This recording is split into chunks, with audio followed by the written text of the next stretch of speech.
An evil warlord from the depths of the trackless sea rallies the undersea races of Toril in a surprise attack on Sword Coast. Hello and welcome to Liam's Lyceum. I'm your host, Liam, aka Himbar, and today I'll be doing a spoiler-free review of Mel Odom's Rising Tide.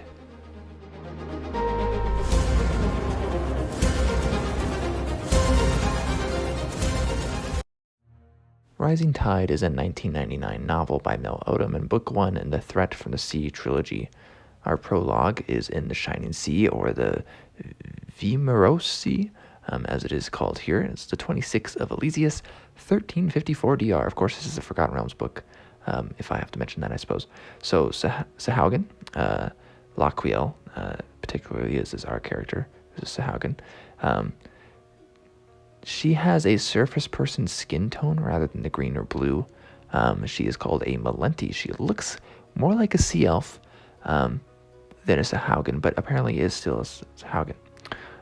She's kind of like a mix. She has some Sahaugen traits sea elves don't have, but she also has hair and breasts, right, which no Sahaugen has. So she is a priestess rather, of the goddess or god Sokola.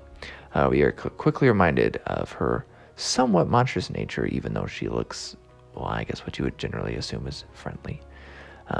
It is a, a heretical tale of Laquiel from Baldur's Gate, and apparently leads in the end to the seas bordering Chult. This heresy is about one called One Who Swims with Sokola.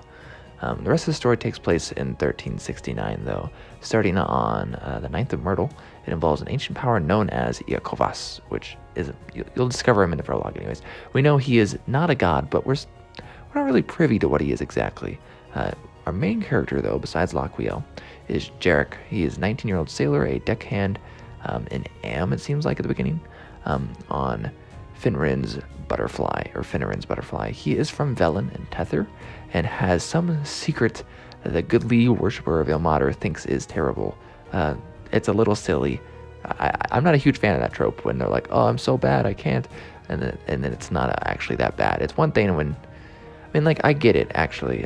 It does make sense as far as like human beings go, right? But it still can be a rather frustrating trope when it's not written well. So then chapter 10 introduces a new character, Pakis. He is a bard of Ogma. He is aged and has had his share of adventure. Jarek, he basically has Christian morals, so you could get an understanding of him, I guess, pretty simply. He doesn't drink. He's pretty good at controlling himself, though temptations on this line are a big plot point. Very much a part one. A conclusion. I like very much part one, and there's a good conclusion to the novel, but you really need to continue the series to get to a satisfying place. I think having someone that could be called a Mary Sue as the good guy, with Pakis in the middle, to experience and see about things, and Laquiel, who is the bad guy essentially, but never comes off as truly evil, though she is partnered to plenty of death dealing. It's simply what I expect from a Sahaugen.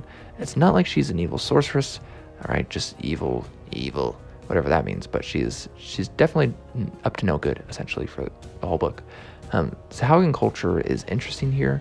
There's a fear of fire and magic. We also get to see places like Velen and Athkatla, and the more common Waterdeep, of course. Plus, there's much sea action, so those who want a good sea adventure, regardless if you've read Forgotten Realms before, maybe try this shorter novel, something like,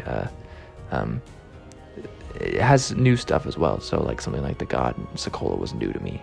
I'd never heard of Sokola. But yeah, sea adventure, Forgotten Realms, maybe a little tainted by Mary Sue, but I think the Sahaugen Laquiel definitely equalizes everything. She's a very interesting character.